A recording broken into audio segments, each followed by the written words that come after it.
here. I'm live coming to you from the Aqua Lounge located at 226 West King Street in Cocoa Village. I'm here with the owner, local Brevard business owner, Miss Samone Jackson. Simone, thank you so much for having me today. I'm very excited. Thank you for coming to see us. Awesome. I appreciate it so much. And I'm not only excited to show our audience just the beautiful space that you've created here, but also get to know you a little bit and sit here and have you answer some questions for me. Oh, sounds good. Okay. All right. So I'd like to start asking, both for myself and the audience, just kind of, can you give us some insight into your personal background and then sort of what inspired you to get into the hospitality business? Oh, yeah. So I'm actually born and raised here in Brevard County. I went to schools in Rockledge and Cocoa. Okay, I went to You did? Yeah, I did. I graduated from Cocoa High. Okay. Won't say the year though. Yeah. But yeah, so after graduating Cocoa High, I went to Tampa where I got my AS in criminal justice, and then I transferred to UCF where I got my BS and finished with criminal justice. Okay. So how did you sort of end up with hospitality at the end of the day? I know, right? Total opposite. Right? Criminal justice to bar and lounge. Yes. Well, I guess it was something that I started liking more and more. Like they say, sometimes you know what you want to go to school for, but then that might not actually be what you end up Right, doing in you get life. there and you're kind of like, I Right. don't know if that's for me, actually. So it was kind of a transition. But what made me decide to bring it here was because I know a lot of the residents here, friends that I grew up with, family, they tend to go to Orlando and outside areas for, an atmosphere like this or hookah lounge because there's not many or if any around in our local area. And so for years I did talk about, wanting to bring something here, and with me doing hookah, one of my hobbies that I like to do occasionally, I thought why not bring it home, and that way we don't always have to leave to get something nice. Yeah. We can have something nice in our city. Okay. So to specifically reference the Aqua Lounge, what would you say, where did you get like the inspiration for the ambiance, or how I saw it referenced on your website, like the vibe? What is that you want to bring? Well, this is me. I like to do, thank you. I love DIY projects and I love decor. So, and I've actually done a little bit, dabble, freelance. But interior, like design and stuff? Should have went to school for that too. Just add it to the degree. Just add it to it. But yeah, so, and again, I wanted to bring something nice. So we were all very particular about what we wanted it to look like, whether it was the drapes that we got custom made or the furniture. We wanted them to be stylish, but we wanted it to be comfortable. Okay. So as far as that concept, you really think that it sets you apart from like the local competing businesses in the village and just Brevard in general? Yes, because we put a lot into the detail. Because again, a lot of people notice the details, and we've actually gotten compliments on that where they're like, oh my gosh, I've never seen this, like our menu books. Our menu books are light up books. So sometimes when you're in a dim set atmosphere, you're having to struggle, put your camera phone on the menu. Well, our books actually light up. So when you open them, they illuminate and you can see everything without having to use your phone. I love that. So we definitely wanted to make sure we were particular about our details. Matter of fact, here you go. Oh, they do. Okay, that's beautiful.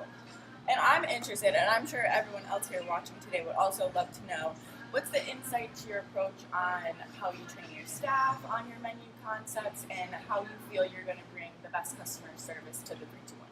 Right, so besides them getting the normal training to be a server or hookah maker, we wanted to keep it kind of like a family where we like to include them on things. So if there's an important meeting or something that we want to change, we try to let them be a part of it because we want, them to feel like they have a place here, which makes them comfortable in doing their job and wanting to come here every day, and then letting them, kind of have a little free range with our customers because, again, they're from the area, so they know a lot of the customers that come in, or even with tourists.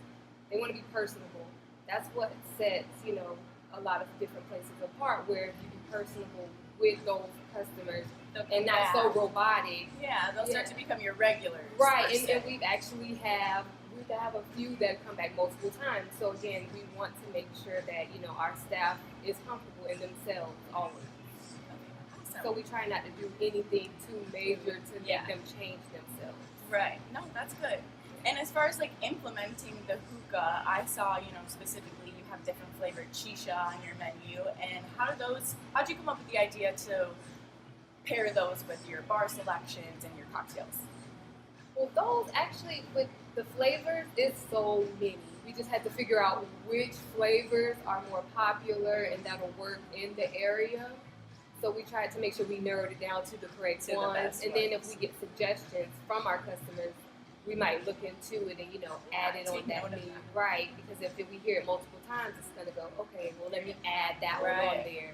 Where if it's just one flavor that might pop up, of course, it's only one, but we try to keep an eye out on what the customers actually like. Well, that's what I was gonna say. I was gonna ask, like, how do you like stay up on current trends? Like, what do you do to adapt the Aqua Lounge to the always changing customer preference? Social media. The big one, yeah. Social media is our best friend because we're able to see what the residents as well as tourists that are coming in, their interests are, rather, what DJs they like to follow, because in the area we've learned more and more that everybody has their DJs. So we try to reach out to certain DJs and kind of getting them flown and, get them through here, as well as sporting events on TV. Oh, yeah, Where that's we've had suggestions on boxing, UFC, which we planned on doing, but we at least know which fights to look for, which sports to put on. Yeah. So we try to keep current with them with social media. That's very smart, very smart. And my question, like, here at the Space Coast Rocket, we like to go a little bit deeper and like talk about the hard topics, if that's okay with you. I just wanted to say, like, the community is always changing and evolving. Well, most of us are trying, anyways, I feel like. So with diversity and inclusion being like such a big topic in business landscape, how do you feel like, do you have any unique experiences like yourself as a female entrepreneur, but more specifically as a female Black business owner? Yeah, I would say it's definitely important. I mean, even before when we first were getting the building, we did have a little rough about it because we had to get, a special exception in order to even be able to open the business here. So, and that actually prolonged us like 6 months. Oh, dang. 6 to 7 months past our date of opening. So that was a struggle, but we did have good help from our building owners, the McCanns. They were amazing. So they got us through that process. And then I would say mostly, when the customers come in, because we have a diverse customer base, and it's good. That's what we wanted.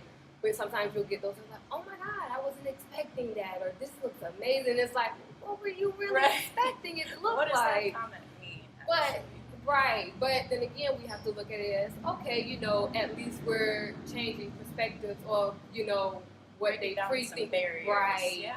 So they thought it may be something else, but then they get here and they're like, oh wow, like so it's slowly getting there. We're gonna work our way through.